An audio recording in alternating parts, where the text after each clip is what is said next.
ವ್ಯಕ್ತಿತ್ವ ಪರಿವರ್ತನೆ ಏಕೆ ಬೇಕು ಆ ವಿಷಯದ ಬಗ್ಗೆ ಈ ವಿಡಿಯೋ. ಸ್ನೇಹಿತರೆ, ವ್ಯಕ್ತಿತ್ವ ಪರ್ಸನಾಲಿಟಿ ಹೇಳ್ತಾನೆ ಇರ್ತೀವಿ. ಪರಿವರ್ತನೆ ಜಗದ ನಿಯಮ ಅಂತ ಶ್ರೀಕೃಷ್ಣ ಹೇಳಾಯ್ತು. ಆದರೂ ನಾವು ಬದಲಾಗ್ತಾ ಇದ್ದೀವ, ನಾವು ಪರಿವರ್ತನೆ ಹೊಂದುತ್ತಾ ಇದ್ದೀವ? ಅದಕ್ಕೆ ನಾನು ಯೋಚನೆ ಮಾಡ್ತಾ ಬಂದೆ 3-4 ವರ್ಷದಿಂದ. ಕೊನೆಗೊಂದು ಪಾಯಿಂಟ್ಸ್ ಮಾಡ್ತಾ ಮಾಡ್ತಾ ಮಾಡ್ತಾ 36 ಪಾಯಿಂಟ್ ಆಗೋಯ್ತು. So 36 steps to reach greater heights, transform your life instantly ಅಂದ್ಬಿಟ್ಟು ಇಂಗ್ಲೀಷ್ನಲ್ಲಿ Amazon.in ಬುಕ್ಕು ಪಬ್ಲಿಷ್ ಮಾಡಿಬಿಟ್ಟೆ. ಆಮೇಲೆ ಕನ್ನಡನ ಸಪ್ನಾ ಬುಕ್ ಹೌಸಿಗೆ ಕೊಟ್ಟು ವ್ಯಕ್ತಿತ್ವ ಪರಿವರ್ತನೆ ಅಂತ ಬುಕ್ಕು ಪ್ರಿಂಟ್ ಆಗಿದೆ.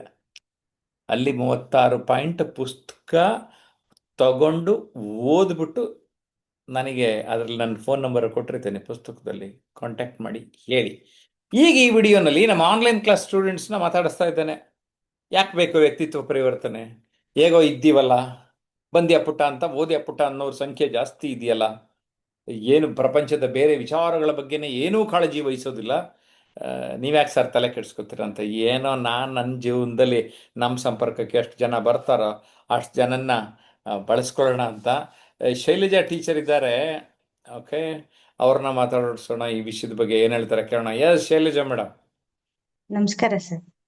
ಹೌದು ಸರ್, ವ್ಯಕ್ತಿತ್ವ ವಿಕಸನ ಅಂತಕ್ಕಂಥದ್ದು ಅತಿ ಅಗತ್ಯ ಸರ್. ಅಂದ್ರೆ ನಮ್ಗೆ ನಮ್ಮ ಒಂದು ಸಂವಹನ ಕೌಶಲ್ಯ ಉತ್ತಮಗೊಳ್ಬೇಕಾದ್ರೆ, ಹಾಗೆ ಆತ್ಮವಿಶ್ವಾಸವನ್ನ ವೃದ್ಧಿಸಿಕೊಳ್ಬೇಕಾದ್ರೆ ನಮ್ಗೆ ಈ ವ್ಯಕ್ತಿತ್ವ ವಿಕಸನದ ಬಗ್ಗೆ ಅರಿಯುವಂಥದ್ದು ಬಹಳಷ್ಟು ಅಗತ್ಯ ಇದೆ ಸರ್. ಹಾಗೇನೆ ಈ ವ್ಯಕ್ತಿ ತನ್ನ ಒಂದು ದೈಹಿಕವಾಗಿ, ಮಾನಸಿಕವಾಗಿ, ಭಾವನಾತ್ಮಕವಾಗಿ, ಹಾಗೆ ಆಧ್ಯಾತ್ಮಿಕವಾಗಿ, ಆರ್ಥಿಕವಾಗಿ ಎಷ್ಟು ಈ ಒಂದು ವ್ಯಕ್ತಿತ್ವದ ಆಯಾಮಗಳಿದೆವಲ್ಲ ಸರ್, ಇವುಗಳನ್ನ ಪರಿಪೂರ್ಣವಾಗಿ ಅರಿತುಕೊಂಡು ಅವುಗಳನ್ನ ನಾವು ಹೇಗೆ ಒಂದೊಂದಾಗಿ ಪರಿಪೂರ್ಣತೆಯತ್ತ ಸಾಗುವುದಕ್ಕಾಗಿ ಪ್ರಯತ್ನಿಸ್ಬೇಕು ಅಂತ ಅರ್ಥ ಆಗ್ಬೇಕಂದ್ರೆ ಇವುಗಳು ಈ ಒಂದು ವ್ಯಕ್ತಿತ್ವ ಪರಿವರ್ತನೆ ಅತಿ ಅಗತ್ಯ ಇದೆ ಸರ್. ಹಾಗೆ ವ್ಯಕ್ತಿತ್ವ ಪರಿವರ್ತನೆ ಆಗೋದ್ರಿಂದ ಏನಾಗುತ್ತೆ ಅಂದ್ರೆ ಸಮಯದ ಸದುಪಯೋಗ ಮಾಡಿಕೊಳ್ಳೋದು ಗೊತ್ತಾಗುತ್ತೆ.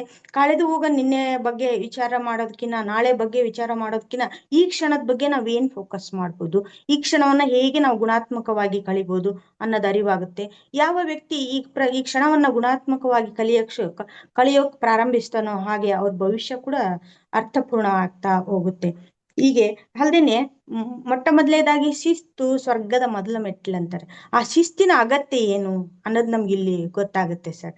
ಅದ್ರ ಜೊತೆಗೆ ಈ ವ್ಯಕ್ತಿತ್ವವನ್ನು ವಿಕಾಸ ಮಾಡ್ತಾ ಮಾಡ್ತಾ ಮನುಷ್ಯ ತನ್ನ ಬಗ್ಗೆ, ಅಂದ್ರೆ ಈ ಒಂದು ತನ್ನ ದೌರ್ಬಲ್ಯಗಳೇನು, ತನ್ನ ಬಲಗಳೇನು, ಅವುಗಳಿಗೆ ನಾವ್ ಹೆಂಗ ಪರಿವರ್ತನೆ ಅವುಗಳನ್ನ ಮಾಡ್ಕೋಬಹುದು, ಅದಕ್ಕಾಗಿ ಏನೇನು ಅವಕಾಶಗಳಿವೆ, ಹಾಗೆ ನಮ್ಮ ಬದುಕಿನಲ್ಲಿ ಸಮಸ್ಯೆ ಏನು ಅದನ್ನ ಅನಾಲಿಸಿಸ್ ಮಾಡ್ಕೊಳ್ಳೋದಕ್ಕ, ಯಾವ್ದು ಬದಲಾಯಿಸಕ್ಕಾಗಲ್ಲ ಅದನ್ನ ಸ್ವೀಕರಿಸೋದಕ್ಕ, ಯಾವ್ದು ಬದಲಾಯಿಸಕ್ ಆಗುತ್ತೆ ಅದನ್ನ ನಾವು ಬದಲಾಯಿಸೋದಕ್ಕ ಪ್ರಯತ್ನ ಮಾಡೋದಕ್ಕೆ ಇದು ವ್ಯಕ್ತಿತ್ವ ವಿಕಸನ ಅಂತಕ್ಕಂಥದ್ದು ಬಹಳಷ್ಟು ಪ್ರೇರಣೆಯನ್ನ ಕೊಡುತ್ತೆ ಸರ್. ಹಾಗೆ ಸೋತಿರ್ತಕ್ಕಂತಹ ಮನಸ್ಸಿರುತ್ತಾವ ಎಷ್ಟೋ ಜನ ಸಮಾಜದಲ್ಲಿ, ಅವ್ರಗಳಿಗೆ ಈ ಒಳ್ಳೆ ಕಮ್ಯುನಿಕೇಶನ್ ಕಲಿಯೋದ್ರಿಂದ ನಾವ್ ಯಾರಿಗೆ ದುಡ್ಡು ಕೊಟ್ಟೇನೆ ಸಹಾಯ ಅಂತಲ್ಲ, ನಮ್ಮ ಒಂದು ಒಳ್ಳೆ ಮಾತು, ಒಂದ್ ಮಾತು ಹೇಳ್ತಾರೆ sir, on idea can change the life ಅಂತ. ಹಾಗೆ ಒಂದು ಒಳ್ಳೆ ಮಾತು ಎಷ್ಟು ಜನರನ್ನ ಬದಲಾಯಿಸ್ಬಿಡುತ್ತೆ ಅಂತ ತಮ್ಮ ಒಂದು ಸೋಲುಗಳಿಗೆ ಅಂಜದಿರಿ ಅನ್ನೋ ಒಂದು ಪುಸ್ತಕ, ಕೀಳಿರಿಮೆಯನ್ನ ಬಿಟ್ಟು ಹೊರಬನ್ನಿ, ಅದ್ರ ಬಗ್ಗೆ ಬರೆದು ಅನನ್ಯತೆ ಅರಿಯಿರಿ ಅನ್ನೋ ಪುಸ್ತಕ, ಇವುಗಳನ್ನ ಓದಿದಾಗ ಬರೀ ಅಂಕ ಅಷ್ಟೇ ನಮ್ ಬದುಕು ನಿರ್ಧರಿಸಲ್ಲ, ಅಥವಾ ಯಾವುದೋ ಒಂದು ವೃತ್ತಿ ಕೂಡ ನಮ್ಮನ್ನ ಡಿಸೈಡ್ ಮಾಡಲ್ಲ. ಯಾಕಂದ್ರೆ ಸರ್ ಒಳ್ಳೆ ಹುದ್ದೆಯಲ್ಲಿದ್ದಂಥವ್ರು ಅದನ್ನು ಕೂಡ ಅವರ ಒಂದು ಕನಸು ಸಮಾಜದಲ್ಲಿ ಒಂದು ಸಕಾರಾತ್ಮಕ ಬದಲಾವಣೆಯನ್ನ ತರಬೇಕು, ವ್ಯಕ್ತಿತ್ವದ ಬಗ್ಗೆ ಜನರಿಗೆ ಅರಿವನ್ನ ಮೂಡಿಸ್ಬೇಕನ್ನ ಒಂದು ಅವರಲ್ಲಿರ್ತಕ್ಕಂಥ ಮಹತ್ವಾಕಾಂಕ್ಷೆ ಆ ಕೆಲಸವನ್ನು ಬಿಟ್ಟು ಕೂಡ ಸರ್ ಈ ಒಂದು ಮಹಾ ಕೆಲ್ಸದಕ್ಕಾಗಿ, ಇದು ಒಂದು ದೊಡ್ಡ ಕೆಲಸ ಸರ್, ನಿಜವಾಗ್ಲೂ ಸರ್ ಎಲ್ರಿಗೂ ಮಾಡಕ್ಕಾಗಲ್ಲ ಸರ್. ದುಡ್ಡು ಎಲ್ರು ಸಂಪಾದಿಸ್ಬಿಡ್ತಾರೆ ಸರ್, ಸ್ವಾರ್ಥದ್ರಲ್ಲಿ ಏನಿದೆ ಸರ್. ಆದ್ರೆ ಸ್ವಲ್ಪ ನಮ್ಮನ್ನ ಅಂದ್ರೆ ತಮ್ಮ ಅಭಿವೃದ್ಧಿ ಸ್ವಯಂ ಅರಿವಾಗುತ್ತೆ ಸರ್. ಸ್ವಯಂ ಅರಿವಾದ ಕೂಡಲೇ ಇದು ನನ್ನ ಸಾಮರ್ಥ್ಯ, ನಾನು ಇದರಿಂದ ಇನ್ನೂ ಹೆಚ್ಚಿನ ಸಮಾಜ ಸೇವೆಯನ್ನ ಮಾಡ್ಬೋದು, ಇನ್ನೂ ಹೆಚ್ಚಿನ ಬದುಕುಗಳನ್ನ ಬದಲಾಯಿಸ್ಬೋದು ಅನ್ನೋ ಒಂದು ಚಿಂತನೆ ಮೂಡೋದಕ್ಕ, ಅದರಿಂದ ಇಷ್ಟೆಲ್ಲ ಪರಿವರ್ತನೆಗೆ ನಾವು ಸಾಕ್ಷಿಯಾಗಿರೋದಕ್ ಕಾರಣ ಈ ವ್ಯಕ್ತಿತ್ವ ವಿಕಸನ ತರಬೇತಿಗಳು ಸರ್, ತಾವು ತಗೊಳ್ತಕ್ಕಂಥದ್ದು. ಹಾಗಾಗಿ ಓವರ್ ಆಲ್ ಒಂದ್ ಮಾತು ಹೇಳ್ತಾರೆ ಸರ್, ಹಣ ಕಳೆದ್ರೆ ಏನೂ ಕಳ್ದಂಗಲ್ಲ, ಆದ್ರೆ ಸ್ವಲ್ಪ ಆರೋಗ್ಯ ಕಳೆದೋದ್ರೆ ಬದುಕಿನಲ್ಲಿ ಸ್ವಲ್ಪ ಕಳ್ಕೊಂಡಂಗೆ ಅಂತ ಹೇಳ್ತಾರೆ. ಆದ್ರೆ if character is last everything will be last ಅಂತಾರೆ. ಹಂಗೆ ವ್ಯಕ್ತಿತ್ವ ಅನ್ನೋದು ಬಹಳಷ್ಟು ವ್ಯಕ್ತಿಗೆ ಮುಖ್ಯ ಸರ್. ಅಂತ ಗಟ್ಟಿ ವ್ಯಕ್ತಿತ್ವವನ್ನ, ಗಟ್ಟಿಯಾದ ಮನಸ್ಸನ್ನ, ಸಕಾರಾತ್ಮಕ ಮನಸ್ಸನ್ನ, ಒಂದು ಪಾಸಿಟಿವ್ ಆಗಿರ್ತಕ್ಕಂಥ ಭಾವನೆಗಳನ್ನ ಜಗತ್ತಿನಲ್ಲಿ ಹರಡೋದಕ್ಕ ಮೊದ್ಲು ನಮ್ಮಲ್ಲಿ ಪಾಸಿಟಿವಿಟಿ ಇರ್ಬೇಕಾಗತ್ತೆ. ಅದಕ್ಕೆ ಇಂಥ ವ್ಯಕ್ತಿತ್ವ ವಿಕಸನ ಕೋರ್ಸ್ಗಳು ಈ ಒಂದು ಬೇರೆ ಕೋರ್ಸ್ಗಳಂತೆಯೇ ಕೂಡ ಅತಿ ಅಗತ್ಯ ಸರ್. ಸಿಕ್ಕಿರೋ ಬದುಕನ್ನ ಎಲ್ಲರಿಗೂ ಎಲ್ಲ ಯಾವ ಕ್ಷಣದಲ್ಲೂ ಇರಲ್ಲ. ಪ್ರತಿಯೊಬ್ಬರ ಜೀವನದಲ್ಲಿ ಒಂದು ಕೊರತೆ ಇದ್ದೇ ಇರುತ್ತಾನ ಅರಿಯೋಕ್ಕಾಗತ್ತೆ ಮೊದ್ಲು. ಹಾಗೆ ನನ್ನನ್ನು ನಾವು ಅಕ್ಸೆಪ್ಟ್ ಮಾಡ್ಕೊಳಕ್ ಶುರು ಮಾಡ್ತೀವಿ ಸರ್. ಯಾವ ಮನುಷ್ಯ ತನ್ನನ್ನು ತಾನು ಸ್ವೀಕರಿಸ್ತಾನೋ ಆ ವ್ಯಕ್ತಿ ತನ್ನನ್ನು ತಾನು ಗೌರವಿಸ್ತಾನೆ. ಹಾಗೆ ತನ್ನನ್ನು ತಾನು ಗೌರವಿಸ್ಕೊಂಡಂತ ವ್ಯಕ್ತಿ ಮುಂದೆ ಜಗತ್ತಿನಿಂದ ಗೌರವಿಸಲ್ಪಡುತ್ತೆ ಸರ್. ಜರ್ನಿ ಶುರುವಾದ್ರು ಎವ್ರಿಥಿಂಗ್ ಸ್ಟಾರ್ಟ್ ಫ್ರಮ್ ಯು ಅಂತ, ಏನೇ ಬದಲಾವಣೆ ಶುರುವಾದ್ರೂ ನಮ್ಮಿಂದನೇ. ಹಾಗಾಗಿ ಮೊದ್ಲು ನಮ್ಮನ್ನ ನಾವು ಪರಿವರ್ತಿಸಿಕೊಂಡು ಜಗಕ್ಕೆ ಒಂದು ಉದಾಹರಣೆ ಆದಾಗ ಆಗ ಎಲ್ರು ಕೇಳ್ತಾರೆ. ಅದಕ್ಕೆ ಸಾಕ್ಷಿ ತಮ್ಮ ಈ ಒಂದು ಕೋರ್ಸ್ಗಳು ತಾವು ಆಗಿರ್ತಕ್ಕಂಥ ಪರಿವರ್ತನೆಯ ಆ ಒಂದು ನಿಜವಾಗ್ಲೂ ಅನ್ಕೊಂತಾ ಇರ್ತೀನಿ ಸರ್. ನನ್ನ ಬದುಕಿನ ಕೊನೆ ಕ್ಷಣದವರೆಗೂ ತಾವು ನನಗೆ ಪ್ರೇರಣೆ ಮಾಡ್ತಾ ಇರ್ತೀರಿ ಸರ್ ಅಂತರಂಗದಲ್ಲಿ. ಹೌದು, ನೀವೊಂದ್ ಮಾತು ಹೇಳಿದ್ರಿ, ಕೊನೆ ಕ್ಷಣ ಸಾಯೋ ಶೈಲಜಾ, ಕೊನೆ ಕ್ಷಣದವರೆಗೂ ಕ್ರಿಯಾಶೀಲ ಆಗಿರ್ಬೇಕಮ್ಮ ಅಂತ. ನನಗೆ ಒಂದು 100 ಆ ಮಾತು ಹೇಳಿದ್ಮೇಲೆ 100 ಸಾರಿ 100 ಸಂದರ್ಭದಲ್ಲಿ ನನ್ನ ಮನಸ್ಸಿನಲ್ಲಿ ರಿಂಗಣಿಸ್ತಾ ಇತ್ತು ಸರ್ ಅದ್ ಮಾತು. ಹೌದು ಸರ್, ಇದೇ ಅಲ್ಲ ಸರ್ ನಿಜವಾದ ಬದುಕಂದ್ರೆ. ಎಷ್ಟೋ ಜನ ಮಕ್ಕಳು ಹೆತ್ತಿರ್ತಾರೆ, ಆದ್ರೆ ಆ ಮಕ್ಕಳಿಗೆ ಒಂದು ಮಾರ್ಗದರ್ಶನ ಮಾಡದೇನೆ ಅಷ್ಟೊಂದು ಭವ್ಯವಾದ ಬದುಕು ಅನರ್ಥ ಆಗ್ಬಿಡುತ್ತೆ. ಹಾಗಾಗಿ ಇಂಥ ಮಾರ್ಗದರ್ಶಕರು, ಒಂದು ಪುಸ್ತಕ 100 ಜನರಿಗೆ ಸಮ ಅಂತ ಹೇಳ್ತಾರೆ. ಒಬ್ಬ ಮಾರ್ಗದರ್ಶಕರು ಸಾವಿರಾರು ಪಾಲಕರಿಗೆ ಸಮ ಆಗ್ತಾರೆ ಸರ್. ಅವರೆಲ್ಲರ ತಲ್ಲಣ, ಅವರೆಲ್ಲರ ನೋವು, ಅವರೆಲ್ಲರ ದುಃಖ ತಿಳ್ಕೊಂಡು ಅದನ್ನ ಪರಿವರ್ತನೆ ಮಾಡ್ಬೇಕಂತ ಹೋಗ್ತಾರಲ್ಲ ಸರ್, ಅದು ಒಂದು ದೊಡ್ಡ ಪ್ಯಾಷನ್ ಸರ್. ನಿಜವಾಗ್ಲೂ ನಿಮ್ಮ ಒಂದು ನಮ್ ಏನ್ ಆಸಕ್ತಿ ಇರುತ್ತೆ ಅದೇ ನಮ್ ವೃತ್ತಿ ಆಗ್ಬಿಟ್ರೆ ಜಗತ್ತಿನಲ್ಲಿ ಪರಿವರ್ತನೆ ತುಂಬಾ ಚೆನ್ನಾಗಾಗುತ್ತಂತೆ ಸರ್.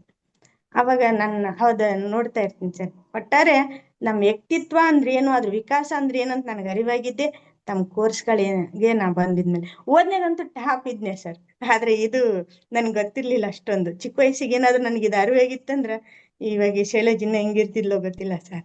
ಇರ್ಲಿ, ಹಾಗಾಗಿ ಪ್ರತಿಯೊಬ್ರು ಇನ್ನು ಮುಂದೆ ಚೆನ್ನಾಗಿರ್ತಿರಲ್ಲ ಸಾಕು. ಎಲ್ಲ ನಿಮ್ಮ ಆಶೀರ್ವಾದ ಸರ್. ಈ ಒಂದು ಕೋರ್ಸ್ ಪ್ರಭಾವ ಆಗಿರುತ್ತೆ ಸರ್. ಈ ಪ್ರತಿಯೊಬ್ಬರಿಗೂ ಇದು ಅಗತ್ಯ ಅಂತ ನನ್ಗೆ ಅನ್ಸುತ್ತೆ ಸರ್. ನಾನು ಶಿಕ್ಷಕಿಗೂ ಕೂಡ ತುಂಬಾ ವರ್ಷ ಕೆಲಸ ಮಾಡಿದೀನಿ, ಬಹಳಷ್ಟು ವಿದ್ಯಾರ್ಥಿಗಳ ಒಂದಿಗೆ ಒಡನಾಡಿದೀನಿ. ಅವ್ರ ಈಗ ನನ್ಗೆ ತುಂಬಾ ಸುಲಭ ಆಗುತ್ತೆ ಸರ್ ಅವ್ರನ್ನ ಅರ್ಥ ಮಾಡ್ಕೊಳ್ಳೋದು. ಈ ಕೋರ್ಸ್ ಬಂದ್ಮೇಲೆ ನನ್ನ ವೃತ್ತಿ ಕೌಶಲ್ಯ ಕೂಡ ಇಂಪ್ರೂವ್ ಆಗ್ತಾ ಇದೆ ಸರ್. ಗುಡ್. ಅದು ಇವೆಲ್ಲ ಪರಿಣಾಮ, ಈ ಒಂದರಿಂದ ಇನ್ನೊಂದು, ಒಂದು ಪರಿವರ್ತನೆ ಇನ್ನೊಂದು ಪರಿವರ್ತನೆ, ಇದೊಂದು ಚೈನ್ ಸಿಸ್ಟಮ್ ಸರ್. ಒಂದು ಇನ್ನೊಂದಕ್ಕೆ ಕಾರಣ ಆಗುತ್ತೆ, ಒಂದು ಇನ್ನೊಂದಕ್ಕೆ ಪ್ರೇರಣೆ ಆಗುತ್ತೆ. ಈಗ ನಿಮ್ಮತ್ ನಂಗೆ ಪ್ರೇರಣೆ ಆಯ್ತು ಸರ್, ನಂದು ಯಾರೋ ಮನಸ್ಸಿಗೆ ಮುಟ್ಬೋದು ಸರ್. ಹಂಗೆ ಇದೊಂದು ಒಂದು ಸಕಾರಾತ್ಮಕತೆ ಅಲೆಯನ್ನ ಜಗತ್ತಿನಲ್ಲಿ ಒಂದು ಪಸರಿಸುವಂತಹ ಒಂದು ಕೆಲಸ ಸರ್. ಈ ವ್ಯಕ್ತಿತ್ವ ವಿಕಸನದ ಬಗ್ಗೆ ಪ್ರತಿಯೊಬ್ಬರು ಪಾಲಕರು ಬಹಳ ತುಂಬಾ ಗಂಭೀರವಾಗಿ ವಿಚಾರ ಮಾಡ್ಬೇಕಾಗುತ್ತೆ ಸರ್. ಅವರು ರೋಲ್ ಮಾಡೆಲ್ ಆಗಿರ್ಬೇಕಾಗುತ್ತೆ. ನೀವೇ ಹೇಳಿದ್ರಿ ಸರ್, ನಾವೇನ್ ಹೇಳ್ತೀರಂತ, ಏನ್ ಹೇಳ್ತೀರಂತ ಅವ್ರು ನೋಡಲ್ಲ, ಕೇಳಲ್ಲ. ನೀವ್ ಹೆಂಗಿದೀರಿ ಅನ್ನೋದು ಅವ್ರು ಕೇಳ್ತಾರ. ಹಾಗೆ ಹೆಂಗಿದೀರಿ ಅದಕ್ಕೆ. ಪರವಾಗಿಲ್ಲ, ಗುಡ್. Thank you Shailaja. ನಮ್ಮ ಮತ್ತೊಬ್ಬರು ಟೀಚರ್ ಇದ್ದಾರೆ ವಿನುತಾ ಅಂತ, ಅವರು ವ್ಯಕ್ತಿತ್ವ ಪರಿವರ್ತನೆ ಏಕೆ ಬೇಕು ಅನ್ನೋ ವಿಚಾರದ ಬಗ್ಗೆ ತಮ್ಮ ಅನಿಸಿಕೆ ತಿಳಿಸ್ತಾರೆ. ಎಸ್ ವಿನುತಾ. ಆತ್ಮೀಯರೇ, ಎಲ್ಲರಿಗೂ ಕೂಡ ನಮಸ್ಕಾರ. ಈಗಿನ ಶೈಲಜಾ ಮೇಡಮ್ ಅವರ ಮಾತನ್ನ ಕೇಳಿದ್ರಿ, ನನಗೂ ಕೂಡ ಅವರೇ ಪ್ರೇರಣೆ ಆಗ್ಬಿಟ್ಟಿದ್ದಾರೆ. ಅಂತಂದ್ರೆ ವ್ಯಕ್ತಿತ್ವ ವಿಕಸನ ಎಂಥವ್ರಿಗೂ ಕೂಡ ಅವಶ್ಯಕತೆ ಇದೆ. ಅವರ ಮಾತು ಒಂದೊಂದು ಕೂಡ ಮುತ್ತಿನಷ್ಟು ಮೌಲ್ಯವಾಗಿತ್ತು. ಈ ರೀತಿ ಮಾತನ್ನ ನಾನು ಕಲಿಬೇಕು ಅಂತೇಳಿ ನಾನು ಕೂಡ ಜಯಪ್ರಕಾಶ್ ನಾಗ್ತಿಹಳ್ಳಿ ಸರ್ ಅವರ ಒಂದು ಕೋರ್ಸ್ಗೆ ಜಾಯಿನ್ ಆಗಿದ್ದೀನಿ. ಈಗ ಇಷ್ಟು ನನ್ನಲ್ಲೂ ಕೂಡ ಮುಂದೆ ಇನ್ನೂ ಸ್ಪಷ್ಟವಾಗಿ ಇನ್ನೂ ಚೆನ್ನಾಗಿ ನಾನು ಮಾತಾಡಬಲ್ಲೆ ಅಂತ ಹೇಳಿ ನಾನು ಕೋರ್ಸಿಗೆ ಜಾಯಿನ್ ಆಗಿದ್ದೀನಿ. ಧನ್ಯವಾದಗಳು ಸರ್. Thank you. ಓಕೆ, ನಮ್ ಜೊತೆ ಹರಿಪ್ರಸಾದ್ ಇದ್ದಾರೆ. ಎಸ್ ಹರಿಪ್ರಸಾದ್, ತಮ್ಮ ಅನಿಸಿಕೆ ತಿಳಿಸಿ. ನಮಸ್ಕಾರ ಸರ್. ವ್ಯಕ್ತಿತ್ವ ಪರಿವರ್ತನೆ ಅಂತಂದ್ರೆ ನೀವೇ ಹೇಳಿದಾಗ ಒಂದು ಹದ್ದಿನ ಕತೆ ಜ್ಞಾಪಕ ಬರುತ್ತೆ. ಅದು ಸುಮಾರು ಒಂದು 70 ವರ್ಷನ ಬದುಕುತ್ತೆ. ಅದು ಒಂದು 30 ವರ್ಷಕ್ಕೇನೋ ಬದುಕಿದ ಮೇಲೆ ಅದಕ್ಕೆ ಮೂಗು ಬಹಳ ಉದ್ದ ಆಗುತ್ತೆ. ಆ ಉಗುರುಗಳು ಜಾಸ್ತಿ ಉದ್ದ ಆಗ್ತದೆ, ಏನು ಹಿಡ್ಕೊಳಕ್ ಆಗಲ್ಲ. ಮತ್ತು ರೆಕ್ಕೆ ಪುಕ್ಕಗಳು ಜಾಸ್ತಿ ದಪ್ಪ ಆಗ್ಬಿಟ್ಟು ಅದನ್ನ ಹಾರಕ್ಕಾಗಲ್ಲ, ಒಂದ್ ಕಡೆ ಮೂಲೆ ಕುತ್ಕೊಂಡ್ಬಿಡುತ್ತೆ. ಆಗ ಆ ಮೂಗನ್ನ ಒಂದು ಬಂಡೆ ಹೊಡಿತದೆ, ಹೊಡೆದಾಗ ಮೂಗು ಇದಾಗ್ಬಿಡುತ್ತೆ, ಅದಾದಾಗ ಮೂಗು ಮತ್ತೆ ಒಂದು ಮೂಗು ಬರ್ಬೇಕಂತಂದ್ರೆ ಕುಕ್ಕೆ ಬರ್ಬೇಕಂತಂದ್ರೆ ಒಂದಷ್ಟು ವಾರ ಬರುತ್ತೆ, 1-2 ವಾರ ಬೇಕಾಗುತ್ತೆ. ಮೂಗು ಬಂದ್ಮೇಲೆ ಅದನ್ನ ಕಿತ್ತಾಕೊಳ್ಳುತ್ತದೆ. ಆ ಕಿತ್ತಾಕೊಂಡಾಗ ಉಗುರು ಕಿತ್ತಾಕೊಂಡಾಗ ಉಗುರು ಬರೋಕೆ ಮತ್ತೆ ಎರಡು ವಾರ ಬರುತ್ತೆ. ಮತ್ತೆ ಅದನ್ನ ಉಗುರುಗಳು ಬಂದ್ಮೇಲೆ ಕೆಲ ನೀಟಾಗಿ ಕಿತ್ತಾಕ್ಬಿಡುತ್ತೆ. ಆಗ ಮತ್ತೆ ರೆಕ್ಕೆಗಳು ಕಿತ್ತಾಕದ್ಮೇಲೆ ನೀಟಾಗಿ ಮತ್ತೆ ಅದು ಬರ್ಬೇಕಂತಂದ್ರೆ ಅದೊಂದು 2-3 ವಾರ ಬರುತ್ತೆ. ಈ ಒಂದು ಏನಿದೆ ಸುಮಾರು ಒಂದು 3 ತಿಂಗಳಾದ್ರೂ ಬೇಕಾಗುತ್ತೆ. ಅಂತಂದ್ರೆ ಆ ಒಂದು ಹದ್ದು ಹೊಸ ಜೀವನವನ್ನು ಪಡಿಬೇಕಾದ್ರೆ ಅದು ಒಂದು 3 ತಿಂಗಳು ಬೇಕಾಗುತ್ತೆ. ಸಂಪೂರ್ಣ ಪರಿವರ್ತನೆ ಆಗ್ಬೇಕಾದ್ರೆ ನನಗ್ಯಾಕೆ ಇದ್ಯಾಕೆ ಬೇಕು, ಪರಿವರ್ತನೆ ಆಗ್ಬೇಕು ಅಂತ ಅಂದ್ಕೊಂಡ್ರೆ ಸತ್ತೋಗುತ್ತೆ. ಹಾಗೆ ನಮ್ಮ ಜೀವನದಲ್ಲಿ ನಾವು ಸಂಪೂರ್ಣ ಬದಲಾವಣೆ ಆಗ್ಬೇಕಂದ್ರೆ ಸ್ವಲ್ಪಷ್ಟು ಇದು ಪ್ರೋಸೆಸ್ ಇದ್ದಾಗ ಸ್ವಲ್ಪ ನೋವು, ಕಠಿಣ ನೋವು, ನಲಿವು, ಕಷ್ಟ ಎಲ್ಲವೂ ಬರ್ತವೆ. ವ್ಯಕ್ತಿತ್ವ ಪರಿವರ್ತನೆ 36 ಅಂಶಗಳು ಏನು ಹೇಳಿದರೆ ಸರ್, ಅವೆಲ್ಲವನ್ನೂ ಅಳವಡಿಸ್ಕೊಂಡ್ರೆ ಒಂದೊಂದಾಗಿ ಸಂಪೂರ್ಣವಾಗಿ ಬದಲಾವಣೆ ಆಗ್ತೀವಿ ಅಂದಾಗ 100% ಹೇಳಕ್ಕೆ ಇಷ್ಟಪಡ್ತೀನಿ ಸರ್. ಧನ್ಯವಾದಗಳು. ಓಕೆ, ಎಸ್ ಸ್ನೇಹಿತರೆ, ನಮ್ಮ ಹರಿಪ್ರಸಾದ್ ಕೂಡ ತಮ್ಮ ಅನಿಸಿಕೆಯನ್ನ ತಿಳಿಸಿದ್ರು. ಇನ್ನು ಆನಂದ್ ಅವರು ತಮ್ಮ ಅನಿಸಿಕೆಯನ್ನ ತಿಳಿಸೋದಕ್ಕೆ ಕೋರ್ತೇನೆ. ಎಸ್ ಆನಂದ್. ನಮಸ್ತೆ ಸರ್. ವ್ಯಕ್ತಿತ್ವ ಪರಿವರ್ತನೆ ಅನ್ನೋದು ಏಕೆ ಬೇಕು ಅಂದ್ರೆ ನಮ್ಮನ್ನ ನಾವು ತಿಳ್ಕೊಬೇಕು ಅಂದ್ರೆ ವ್ಯಕ್ತಿತ್ವ ಪರಿವರ್ತನೆ ಬೇಕು. ಹಾಗೆಯೇ ನಾವು ಸತ್ತಾಗ ಅನ್ಸ್ಬೇಕು ಸರ್, ಸಾಯೋವಾಗ ಅನ್ಸ್ಬೇಕು, ಏನ್ ಜೀವನ ಮಾಡ್ತೀರ ವಾ ಅನ್ಸ್ಬೇಕು. ಅಂತ ಜೀವನ ಮಾಡಿ ಸಾಯ್ಬೇಕೇ ವಿನಃ ಹೆಂಗೆಂಗೋ ಮಾಡಿ ಸತ್ರೆ ಅದಕ್ಕೆ ಬೆಲೆನೇ ಇರಲ್ಲ. ಇದು ಯಾರಲ್ಲಿ ಇರುತ್ತೆ ಅಂದ್ರೆ ವ್ಯಕ್ತಿತ್ವ ಪರಿವರ್ತನೆ ಆಗಿರೋರ್ ಮೇಲೆ ಮಾತ್ರ ನಾವು ಕಾಣಕ್ಕೆ ಸಾಧ್ಯ ಅಂತ ನನ್ನಿದು. ಯಾಕೆಂದ್ರೆ ಈಗಿನ ಕಾಲಘಟ್ಟದಲ್ಲಿ ಡಿಸ್ಟ್ರಾಕ್ಷನ್ಸ್ ತುಂಬಾ ಇದೆ ಸರ್. ತುಂಬಾ ಅಂದ್ರೆ ಈಗ ನಾವು ಒಂದು 30-40 ವರ್ಷಗಳ ಹಿಂದ್ಗಡೆ ಇನ್ಫ್ಲೂಯೆನ್ಸ್ ಆಗ್ತಾ ಇದ್ದಿದ್ದು ಫಸ್ಟ್ ಪೇರೆಂಟ್ಸು, ಆಮೇಲೆ ಟೀಚರ್ಸು, ಆಮೇಲೆ ಫ್ರೆಂಡ್ಸು, ಆಮೇಲೆ ಮೀಡಿಯಾ. ಈಗ ಉಲ್ಟಾ ಆಗೋಗಿದೆ. ಸೊ ಈಗ ಉಲ್ಟಾ ಆಗಿ ಈಗ ಮೀಡಿಯಾದಿಂದ ನಾವು ಇನ್ಫ್ಲೂಯೆನ್ಸ್ ಆಗ್ತೀವಿ. ಈ ಮೀಡಿಯಾದಿಂದ ಯಾವ ವ್ಯಕ್ತಿತ್ವ ವಿಕಾಸ ಸಿಗುತ್ತೆ. ಆದ್ರಿಂದ ಇಂತಹ ವ್ಯಕ್ತಿತ್ವ ವಿಕಾಸನ ಪುಸ್ತಕಗಳು, ತರಗತಿಗಳು, ಆಮೇಲೆ ನಿಮ್ಮಂತವರ ಒಂದು ನೀತಿ ಪಾಠಗಳು, ಮತ್ತೆ ನೀವು ಮಾಡುವಂತ ಒಂದು ಕಾರ್ಯಾಗಾರಗಳು, ಶಿಬಿರಗಳು, ಇಂಥವುಗಳಲ್ಲಿ ನಾವು ಸೇರ್ಕೊಂಡಾಗ ಈ ಸಕ್ಸಸ್ ಅನ್ನೋದು ಇನ್ನೆಲ್ಲೂ ಇಲ್ಲ ಸರ್. ನಮ್ಮಲ್ಲಿರುವಂತ ಶಕ್ತಿಯನ್ನ ನಿಮ್ಮಂತವರು ತೋರಿಸ್ತಾರೆ. ಏಕೆಂದ್ರೆ ನಮ್ಗೆ ಪಾಠಗಳಲ್ಲಿ ಎಲ್ಲೂ ಸಿಗ್ಲೇ ಇಲ್ಲ. ಈ ಜೀವನ ಪಾಠಗಳು ಅಂತ ಈಗ ಹೊಸದಾಗಿದೆಲ್ಲ ಈಗಿನ ಕಾಲಘಟ್ಟಕ್ಕೆ ಖಂಡಿತವಾಗ್ಲೂ ಇದು ಇಲ್ಲ ಅಂದ್ರೆ ಇನ್ನು ಬದುಕೋಕೆ ಸಾಧ್ಯ ಇಲ್ಲ. ಅಂತಹ ಪರಿಸ್ಥಿತಿ ಈಗ ನಿರ್ಮಾಣ ಆಗಿದೆ ಸರ್. ಯಾಕೆ ಅಂದ್ರೆ ಎಲ್ಲಿ ನೋಡಿದ್ರು ಡ್ರಗ್ ಅಡಿಕ್ಟ್ಸ್ ಆಗಿರೋರು, ಈಗಿನ ಮಕ್ಳು ಸ್ಕೂಲು, ಕಾಲೇಜು ಎಲ್ಲಿ ನೋಡಿದ್ರು. ಯಾಕೆಂದ್ರೆ ಇವ್ ಯಾರಿಗೂ ಗೊತ್ತೇ ಇಲ್ಲ, ತಮ್ಮಲ್ಲಿ ನಡಿರುವಂತ ಶಕ್ತಿನೂ ಗೊತ್ತಿಲ್ಲ. ಅದು ಹೆಂಗೆ ಪ್ರಕಟ ಮಾಡ್ಬೇಕು, ನಾವ್ ಎಲ್ಲಿ ಬೆಳೆಯಬೇಕು, ಹೆಂಗ್ ಫೋಕಸ್ ಮಾಡ್ಬೇಕು, ನಾವ್ ಯಾವ ಸಮಾಜದಲ್ಲಿ ಹೋಗ್ಬೇಕು, ಏನು ಗೊತ್ತಾಗ್ತಾ ಇಲ್ಲ. ಸೊ ನನಗೆ ಗೊತ್ತಿರೋ ಮಟ್ಟಿಗೆ ಇಂಥ ಒಂದು ವ್ಯಕ್ತಿತ್ವ ವಿಕಸನದ ಒಂದು ತರಗತಿಗಳು, ನೀವು ಬರ್ದಿರುವಂತ ಪುಸ್ತಕಗಳು, ಇವುಗಳನ್ನ ನೋದ್ರೆ ಒಂದು 50% ಪುಸ್ತಕಗಳನ್ನ ನೋದ್ರೆ ಮಾಡ್ಬೋದು. ಆಮೇಲೆ ನಿಮ್ಮಂತವ್ರ ಪಾಸಿಟಿವ್ ಎನರ್ಜಿ ಇರೋರು ನಿಮ್ಮಂತ ಒಂದು ಇದ್ರಲ್ಲಿದ್ರೆ ಸಾಕು ಸರ್. ನಿಮ್ಮ ಒಂದು ಎಲ್ಲಿ ನಿಮ್ಮ ಒಂದು ಜಸ್ಟ್ ನಿಮ್ಮ ಎನರ್ಜಿ ಇರುತ್ತಲ್ವಾ, ಅದನ್ನ ನಮ್ ತಾಗಿದ್ರೆ ಸಾಕು, ನಾವು ಚೆನ್ನಾಗಿ ಆಗೋಗ್ತೀವಿ ಅನ್ನೋದು ನನ್ನ ಭಾವನೆ sir. Thank you. S Anand, thank you very much. Katteri Swamy. ಎಲ್ರಿಗೂ ನಮಸ್ಕಾರ. ವ್ಯಕ್ತಿತ್ವ ಪರಿವರ್ತನೆ ಯಾಕೆ ಬೇಕು ನೋಡಿ. ವ್ಯಕ್ತಿತ್ವ ಪರಿವರ್ತನೆ ಅನ್ನೋದು ಬದಲಾವಣೆ ಅಲ್ಲ, ಅದು ಬೆಳೆದು ಒಳ್ಳೆಯ ವ್ಯಕ್ತಿಯಾಗಿ ರೂಪುಗೊಳ್ಳುವ ಒಂದು ನಿರಂತರ ಪ್ರಕ್ರಿಯೆ ಅಂತ ನಾವು ಹೇಳ್ಬೋದು. ವ್ಯಕ್ತಿತ್ವ ಪರಿವರ್ತನೆ ಅಂದ್ರೆ ಅದು ನಮ್ಮ ಬದುಕನ್ನು ದೀಪದಂತೆ ಬೆಳಗುವ ಒಂದು ಪರಿವರ್ತನೆ ಅಂತ ನಾವು ಹೇಳ್ಬೋದು. ಈಗ ಯಾಕೆ ಬೇಕು ಎಂಬುದು ನಾವು ಕೆಲವೊಂದು ಮುಖ್ಯ ಕಾರಣಗಳನ್ನು ನಾವು ನೋಡ್ತಾ ಹೋದ್ರೆ ನಮ್ಮ ಒಂದು ಸ್ವಯಂ ಅರಿವು ನಮ್ಗೆ ಬೇಕಾಗ್ತದೆ. ಅಂದ್ರೆ ನಮ್ಮ ಒಂದು ಕನಸುಗಳಿಗೆ, ನಮ್ಮ ಒಂದು ಗುರಿಗಳಿಗೆ, ಹೊಸ ಚಿಂತನ ಶೈಲಿಗಳಿಗೆ ಈ ನಮ್ಮ ಸ್ವಯಂ ಅರಿವು ನಮಗೆ ಬೇಕಾಗ್ತದೆ. ಹಾಗೆ ಸಂಬಂಧಗಳಲ್ಲಿ ಗುಣಮಟ್ಟವನ್ನು ನಾವು ಕಾಯ್ದುಕೊಳ್ಬೇಕಾಗ್ತದೆ. ಅಂದ್ರೆ ಸಂಬಂಧದಲ್ಲಿ ಅಂದ್ರೆ ಒಂದು ಕುಟುಂಬದಲ್ಲಿ ಆಗಿರ್ಬೋದು, ನಾವು ಮಾಡುವ ವೃತ್ತಿಯಲ್ಲಿ ಆಗಿರ್ಬೋದು, ಪ್ರತಿಯೊಂದು ಇದರಲ್ಲಿ ಒಂದು ಸಹಕಾರ, ಒಂದು ಸಹಾನುಭೂತಿ ನಮ್ಮಲ್ಲಿ ಬೇಕಾಗ್ತದೆ. ಹಾಗೆ ಒಂದು ಸಮಸ್ಯೆಗಳಿಗೆ ಪರಿಹಾರ ಕೂಡ ನಾವು ಈ ವ್ಯಕ್ತಿತ್ವ ಪರಿವರ್ತನೆಯಿಂದ ನಾವು ಕಂಡುಕೊಳ್ಳಕ್ಕೆ ಸಾಧ್ಯ ಆಗ್ತದೆ. ಯಾವುದೇ ಒಂದು ಸಮಸ್ಯೆ ಉದ್ಭವ ಆದಲ್ಲಿ ಅದನ್ನ ಧೈರ್ಯದಿಂದ ಎದುರಿಸುವ ಸಾಮರ್ಥ್ಯ ಕೂಡ ನಾವು ಇದರಲ್ಲಿ ನೋಡ್ಬೋದು. ಹಾಗೆ ಒಂದು ಸಮಾಜಕ್ಕೆ ಒಂದು ಒಳ್ಳೆಯ ಪ್ರಭಾವ, ಒಂದು ಕೊಡುಗೆಯಾಗಿ ಕೂಡ ನಾವು ಈ ವ್ಯಕ್ತಿತ್ವ ಪರಿವರ್ತನೆಯಿಂದ ಕೊಡ್ಲಿಕ್ಕೆ ಸಾಧ್ಯ ಆಗ್ತದಂತ ನಾನು ಹೇಳಕ್ ಇಷ್ಟಪಡ್ತೀನಿ. ಧನ್ಯವಾದಗಳು ಸರ್. ಓಕೆ, ಕಟ್ಟೇರಿ ಸ್ವಾಮಿ, ಒಟ್ಟಾರೆ ರಮೇಶ್ ಹೇಗನ್ನಿಸ್ತು ಎಲ್ಲ ವಿಷಯ? ಒಟ್ಟಾರೆ ಎಲ್ಲರೂ ಕೂಡ ಅದ್ಭುತವಾಗಿ ಮಾತಾಡಿರ್ತಾರೆ. ವ್ಯಕ್ತಿತ್ವ ಪರಿವರ್ತನೆ ನಮ್ ಜೀವನಕ್ಕೆ ಏನ್ ಸಿಗ್ಬೇಕು, ಅದನ್ನ ಮಾರ್ಗದರ್ಶನ ಪಡೆಯಕ್ಕೆ ಒಳ್ಳೆಯ ಗುರುಗಳನ್ನ ನಾವು ಎಷ್ಟು ಬೇಗ ನಮ್ ಜೀವನದಲ್ಲಿ ಆಯ್ಕೆ ಮಾಡ್ತೀವಿ, ಅಷ್ಟು ನಮ್ ಜೀವನದಲ್ಲಿ ಅಭಿವೃದ್ಧಿ ಪಥದತ್ತ ನಮ್ ಜೀವನ ತಕೊಂಡೋಗ್ಬೋದು.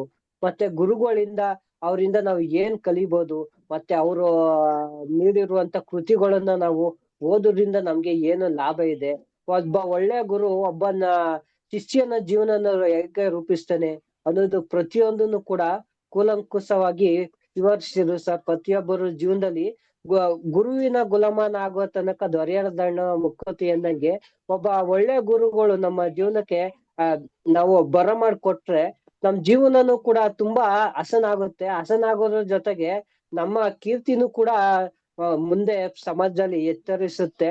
ಇದಕ್ಕೆ ಸ್ವಾಮಿ ವಿವೇಕಾನಂದರನ್ನೇ ತಕೊಳ್ಬೋದು. ಅವರು ಜಗತ್ ಪ್ರಸಿದ್ಧ ಏನ್ಕಾರರು. ಅವ್ರ ಹಿಂದೆ ರಾಮಕೃಷ್ಣ ಗುರುಗಳು ಇದ್ರು. ಅವ್ರ ಗುರುಗಳು ತಮ್ಮ ವಿದ್ಯೆಯನ್ನು ಅವ್ರಿಗೆ ದಾರಿ ಎರೆದು ಕೊಟ್ರು. ತಾವು ಏನೇನ್ ಕಲ್ತಿದ್ರು ಅದನ್ನೆಲ್ಲ ದಾರಿ ಎರೆದು ಕೊಟ್ರು. ಅದನ್ನ ಅವರು ಸ್ವೀಕರಿಸಿ ಗುರುವಾಗಿ ಒಪ್ಕೊಂಡು ಸ್ವೀಕರಿಸ್ತಾ ಅದನ್ನ ತಾವು ಅಳವಡಿಸ್ಕೊಂಡ್ರು ಜೀವನದಲ್ಲಿ. ಅದ್ ಅಳವಡಿಸ್ಕೊಂಡನ್ನ ಪ್ರತಿಯೊಂದನ್ನು ಕೂಡ ಸಮಾಜದಲ್ಲಿ ಒಳಿತಿಗಾಗಿ ಬೆಳೆಸಿದ್ರು ತಮ್ಮ ಜ್ಞಾನವನ್ನೆಲ್ಲನು. ಅವರು ಮಾಡ್ತಿದ್ದ ಭಾಷಣನೇ ಆಗಿರ್ಬೋದು, ಅಲ್ಲಿ ನೆರೆದಿರ್ತಕ್ಕಂತ ಜನರನ್ನ ಮಂತ್ರ ಮುಗ್ಧರಾಗಿ ಮಾಡ್ತಿತ್ತು.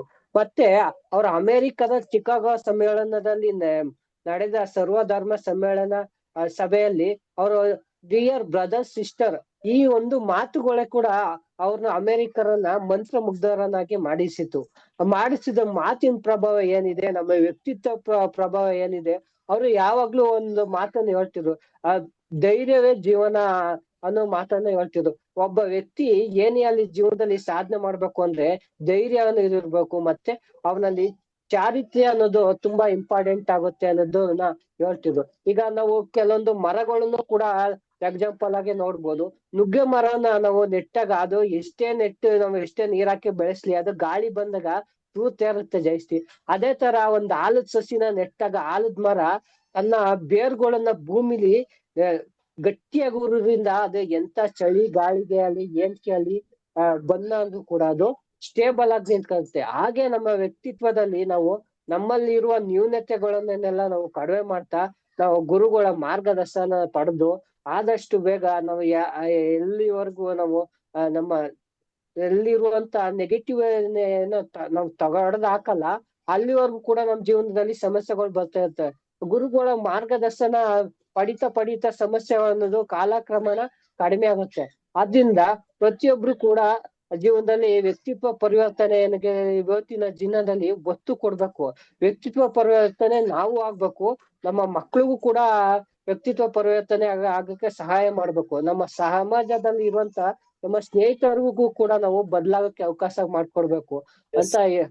S Ramesh, thank you very much. ಸ್ನೇಹಿತರೆ, ಆನ್ಲೈನ್ ಮತ್ತು ಆಫ್ಲೈನ್ ಟ್ರೈನಿಂಗ್ ನಿಮ್ಗೆ ಖಂಡಿತ ಸೇರಿ 9341259267ಗೆ ಕರೆ ಮಾಡಿ. ಜಯಪ್ರಕಾಶ್ ನಾಗ್ತಿಹಳ್ಳಿ ಹಾಗೂ ಟ್ರಾನ್ಸ್ಫಾರ್ಮೇಷನ್ ಅನ್ಲಿಮಿಟೆಡ್ ಯೂಟ್ಯೂಬ್ ಚಾನಲ್ನ ಸಬ್ಸ್ಕ್ರೈಬ್ ಮಾಡಿ. ಸೋಷಿಯಲ್ ಮೀಡಿಯಾನಲ್ಲಿ ನಾನು ಜಯಪ್ರಕಾಶ್ ನಾಗ್ತಿಹಳ್ಳಿ ಎನ್ನುವ ಹೆಸರಿನೊಂದಿಗೆ FB ಪೇಜಲ್ಲಿ, ಟೆಲಿಗ್ರಾಮಲ್ಲಿ, ಎಕ್ಸಲ್ಲಿ, ಲಿಂಕ್ಡ್ಇನ್ನಲ್ಲಿ, ಇನ್ಸ್ಟಾಗ್ರಾಮ್ನಲ್ಲಿ ನೀವು ತಡಕಾಡಿ. ನೀವು ಟೆಲಿಗ್ರಾಮ್ ಚಾನಲ್ನಲ್ಲಿ ಜಯಪ್ರಕಾಶ್ ನಾಗ್ತಿಹಳ್ಳಿ ಅಂತ ಟೈಪ್ ಮಾಡಿ ನಮ್ಮ ಚಾನಲ್ ಜಾಯಿನ್ ಆಗಿ ನಿಮ್ಗೆ ಎಲ್ಲ ಅಪ್ಡೇಟ್ಸ್ ಬರ್ತದೆ. ಇನ್ನು ನನ್ನ ಕೃತಿಗಳು ಬೇಕಾದರೆ sapnabookos.sapnaonline.com ಕನ್ನಡ ಕೃತಿಗಳು, ಇಂಗ್ಲಿಷ್ ಕೃತಿಗಳಿಗಾಗಿ amazon.in ನಲ್ಲಿ ಸಂಪರ್ಕಿಸಿ. ಏನಂತೀರಿ? ಮತ್ತೊಂದು ವಿಡಿಯೋನಲ್ಲಿ ಭೇಟಿಯಾಗೋಣ. ಬಾಯ್ ಬಾಯ್.